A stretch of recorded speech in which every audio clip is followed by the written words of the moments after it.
How did this happen? Because I remember it was almost a year ago this week, them losing here in the United States 7-3 against Atletico Madrid in the preseason. Not just how did it happen, but how did it happen without really any significant contribution from Eden Hazard, who was the one guy they brought in the summer to be the big hit? Yeah, well, I mean, part of the answer actually goes back to what we did start the show with, which is Barcelona. Of course, by definition, any league title race is relative. It's about who you're up against and about how they perform. You look at Barcelona's points total, it's the worst that it's been in over a decade. You look at the number of points with which Real Madrid are going to win the league, it wouldn't have been enough to have won the league in the last two seasons in which Barcelona have done so. You look at the return from lockdown and Barcelona were 2 points clear. So Real Madrid have had an absolutely fabulous run-in during lockdown of 10 wins in a row. But had Barcelona been able to continue winning, of course it would still have not been enough. So you have to put it in the context of Barcelona's collapse and crisis. I think in truth, you also have to put it in context of that lockdown. And Zidane, Sergio Ramos, Florentino Perez, the president, have all said this. They've all said that there was something about Real Madrid that was slightly different post-lockdown. That said, of course, Madrid had a better season than in previous years because they came back from lockdown still within touch of Barcelona. In previous years, by March, which of course is when we stopped playing, they'd already been way out of the title race. So it changed in that sense. Let me take it to New York for you. As you say, that was the day that they were beaten. They conceded 7 goals against Atletico Madrid. It was an absolute crisis. I remember one of the headlines that day said there was one team on the pitch and one ruin. One just a team in rubble, a team completely destroyed. There was nothing there. There was no plan. There was no football. There was no identity. Zidane came out after the game and said, I am convinced we will have a good season. I think one of the things we all did, and I blame myself as well, by the way, was get very excited about that and think that it was more than a pre-season friendly, which fundamentally is what it was.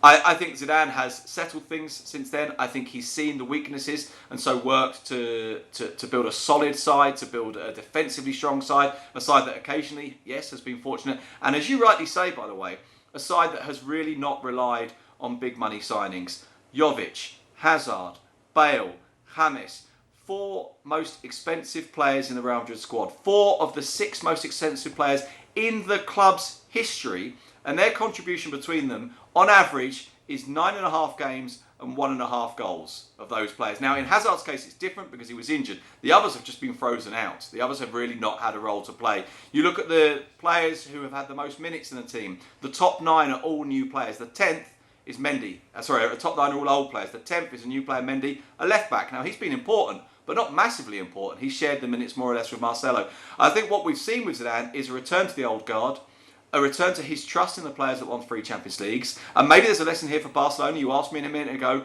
what's the reason for optimism at Barcelona? The optimism is they've got a very good squad.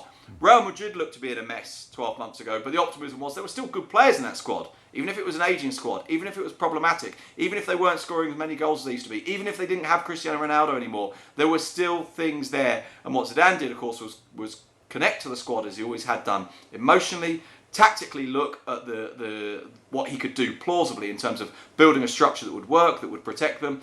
And then, of course, in the context of a season in which neither Atletico Madrid nor Barcelona will ultimately feel like they reached the kind of figures in points that they would have hoped for. You mentioned the long list of big names that haven't produced for Real Madrid, but surely there are players this season who have. When you look at a championship team, usually the most valuable player is pretty obvious. Who's the most irreplaceable player on this Real Madrid team? Because for me, it's not so obvious.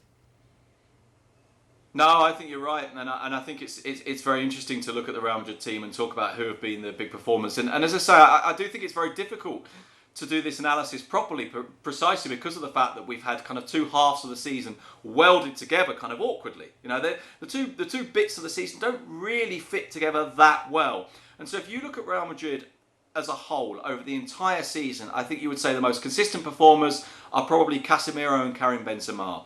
If you look post-lockdown, Sergio Ramos suddenly stood up and became the leader, became the key player, and actually we saw a return to form, a return to really brilliant form of Luka Modric, who hadn't been hugely important earlier. Earlier in the season, the player that gave them the most freshness, the most drive, the most sense of there being something new about them was Valverde. But the ultimate feeling, once the season's been over, is that perhaps he wasn't as important as we first saw in that middle part of the season.